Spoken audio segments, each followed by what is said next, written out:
Hello' guys, good morning. পুৱাই পুৱাই এটা বিশেষ জেগা মানে বহুকেইজন স্বাৱলম্বী যুৱকে এটা সুন্দৰ পদ্ধতি হাতত লৈছে। তাকে আমি চাবলৈ ওলালোঁ। ব'লক মোৰ লগতে আপোনালোককো দেখুৱাওঁ। Bye bye. এয়া আমি আহি আছোঁ। দেখিছে সেয়া কিমান ধুনীয়া পৰিৱেশ। এইফালে কুঁহিয়াৰ, সৰিয়হ, ঘেঁহু সকলোবোৰ খেতি কৰা হৈ আছে। মানুহজনক দেখিছে, তেখেতে নতুন খেতিৰ বাবে মাটিডৰা প্ৰস্তুত কৰিছে। আজিকালি আধুনিক পদ্ধতিৰে খেতি বাতি কৰা হয় যদিও আমাৰ গাঁৱৰ পৰিৱেশত আগৰ দৰেই পুৰণি পৰম্পৰাৰে খেতি বাতি কৰা হয়। সাধাৰণতে আজিকালি এইবিলাক পৰিৱেশ দেখিবলৈ পোৱা নাযায়। অতপৰে কৈ থকা সেই বিশেষ পদ্ধতিৰ বিষয়ে আপোনালোকক বিতংভাৱে দেখাওঁ ব'লক। বিশেষ পদ্ধতিটো হৈছে কিদৰে এজোপা ৰাবাৰৰ গছৰ পৰা ৰাবাৰবোৰ সংৰক্ষণ কৰি আমি দৈনন্দিন ব্যৱহাৰ কৰি থকা জোতা, চেণ্ডেল, বেগ, গাড়ীৰ টায়াৰ পৰ্যন্ত প্ৰস্তুত কৰা হয়। সেই পদ্ধতিটোৰ বিষয়ে আপোনালোকক দেখাবলৈ গৈ আছোঁ। এইবোৰ সকলোবোৰ ৰবাৰ গছ। তাৰ পৰা ৰবৰ প্ৰস্তুত কৰা হয়। এয়া চাওক, ৰবৰ উলিয়াই আছে। ইয়াৰ গছৰ ছালটো ধুনীয়াকৈ এৰুৱাই দিয়ে। এৰুৱাই দিয়াৰ পিছত এক ৰাতিৰ কাৰণে এই ৰবৰটো ওলাবলৈ দিয়ে। এইটো এক ৰাতি ৰবৰটো উলিওৱাৰ পিছত এই ৰবৰটো ইয়াৰ পৰা নি পেলাইও এই ৰবৰটো এটা নিৰ্দিষ্ট জেগা আছে, তাত বনোৱা হয়। সেইখিনি জেগা আপোনালোকক দেখাম। এতিয়া চাওক কেনেকৈ এইটো ৰবৰ উলিওৱা হয়। এই ছালটো কাটি পেলাই এইটো তাৰ পৰা ৰবৰ উলিয়াই এইটো দি এক ৰাতিৰ ভিতৰত ইমানটো হৈ যায়। চাওক কিমান আচৰিত ন? এক ৰাতিৰ ভিতৰত ইমানটো হৈ যায়। বলক আৰু আছে, আপোনালোকক দেখাম।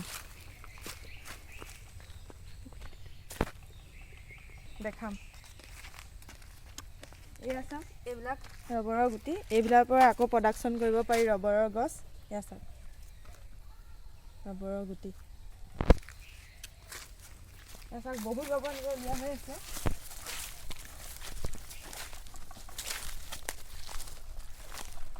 এইবোৰ শুকুৱাই দিব, শুকাই গ'ল। বহুত কেইজোপামান ৰবৰ গোট খুৱাই পেলাইহে এইবোৰ প্ৰস্তুত কৰা হয়। ইয়াৰ পৰা গোট খুৱাই পেলাই নি পেলাই ইয়াক প্ৰস্তুত কৰা এটা নিৰ্দিষ্ট জেগা আছে। এয়া দেখিছে, এইটো মানে লাষ্ট পৰ্যায় আৰু এইটো ওপৰৰ পৰা অলপ কাটি ৰবাৰটো উলিয়াই লাষ্টত যেতিয়া তল পাইহে এনেকৈ একদম তলত উলিয়াই। এইটোৱে শেষ। দেখিছে আপোনালোকে ৰবাৰ দেখিছে? বহুত আঠালি ৰবাৰ উলিওৱা হৈ গ'ল।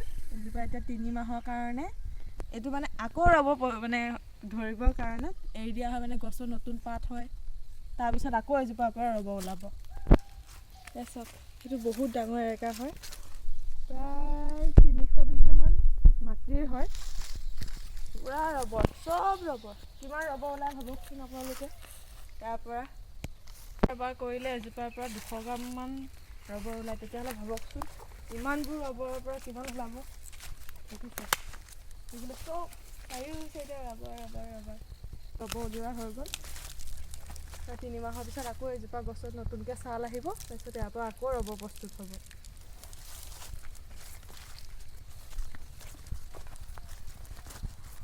ৰবৰটোতো কেনেকৈ ওলালে আপোনালোকক দেখালোঁ। গছৰ পৰা কেনেকৈ এইটো সংৰক্ষণ কৰা হয়। ইয়াৰ পৰা উন্নত পদ্ধতিৰে কেনেকৈ ৰবৰটো প্ৰস্তুত কৰা হয় আপোনালোকক দেখাওঁ ব'লক।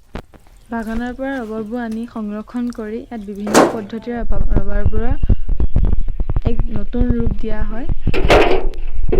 চাওক, তাৰ বিতংভাৱে মই দেখাই গৈ আছোঁ। আপোনালোকে মোৰ লগে লগে ভিডিঅ'টো চাই গৈ থাকক, সকলোবোৰ দেখা পাই গৈ থাকিব। ইয়াত চাওক, সেই গছৰ পৰা উলিওৱা ৰবৰবোৰ ইয়াত আনি কেমিকেল মিলাই ইয়াত আয়তাকাৰৰ শ্বেপ দিয়া হয়। এইবোৰ দেখিছে, এইবোৰ একদম পুৰা চফ্ট হয়, পুৰা পনীৰৰ নিচিনা হয়। চাওক, এয়া সকলোবোৰ ৰবৰ। এইবোৰ কেমিকেল মিলাই থোৱা হৈছে। ইয়াত বিভিন্ন প্ৰকাৰৰ এচিড দিয়া হয়। এচিড মিলাই পেলাই এক ৰাতিৰ কাৰণে থোৱা হয়। গোটেই ৰাতি এচিড পানীত সুমুৱাই থোৱাৰ কাৰণে এই ৰাবাৰবোৰত যথেষ্ট পৰিমাণৰ পানী জমা হয়। এই মেচিনৰ সহায়ত এই পানীবোৰ চেপি আঁতৰোৱা হয়, কাৰণ তেতিয়া ৰাবাৰবোৰ সোনকালে শুকাব, সেইকাৰণে এই পদ্ধতি অৱলম্বন কৰা হয়। আপোনালোকে দেখিছে ইয়াৰ পৰা যথেষ্ট পৰিমাণৰ পানী ওলাইছে। ইয়াত যদি পানীবোৰ জমা হৈ থাকে তেতিয়াহ'লে ৰাবাৰবোৰ সোনকালে শুকাব পৰা নাযাব। তেওঁলোকে কৰি থকা দেখা পাই মোৰো কৰিবলৈ মন গ'ল। ময়ো এবাৰ কৰি চালোঁ।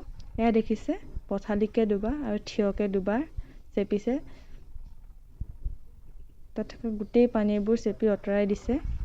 এতিয়া সোনকালে ৰাবাৰবোৰ শুকায়। তাৰপিছত এইটো মেচিনত ৰাবাৰবোৰৰ চেপ দিয়া হয়। তাত কিদৰে চেপ বহে আপোনালোকক মই দেখাই গৈ আছোঁ।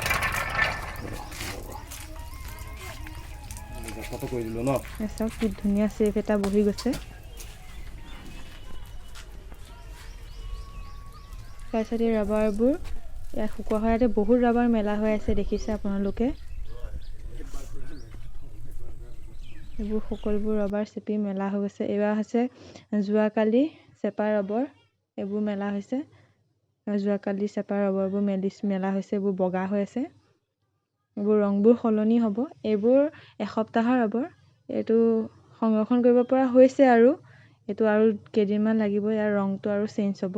এইবোৰ দেখিছে এসপ্তাহৰ আগৰ ৰবৰ। এতিয়া আমি যাওঁ ব'লক, এই ৰবৰবোৰত স্মক কেনেকৈ দিয়া হয়, স্মক দিয়া ঘৰটো আপোনালোকক দেখাই আছোঁ।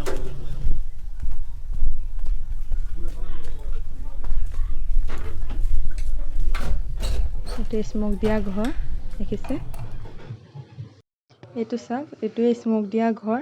এয়া চাওক আপোনালোকে, এয়া তলত জুই দি এইফালৰ দিয়ে ৰবাৰবোৰ স্মক দিয়া হয়। স্মক কৰি এই ৰবাৰবোৰ সংৰক্ষণ কৰা হয়। দেখিছে আপোনালোকে, এইবোৰ স্মক দিয়া ৰবৰ। হাজাৰ হাজাৰ ৰবৰ আছে ইয়াত। এনেদৰে ৰাবাৰবোৰ শুকুৱাই স্মক কৰি সংৰক্ষণ কৰা হয় আৰু তাৰপিছত বিক্ৰীৰ বাবে উপযোগী কৰি তোলা হয়। এই ভিডিঅ'টোৰ জৰিয়তে মই এই পদ্ধতিটোৰ বিষয়ে আপোনালোকক বিতংভাৱে বুজাবলৈ চেষ্টা কৰিছোঁ। হয়তো আপোনালোকে ভালদৰে বুজি পাইছে। তেনেদৰে মোৰ ভিডিঅ'টো সমাপ্ত কৰিছোঁ। Bye bye.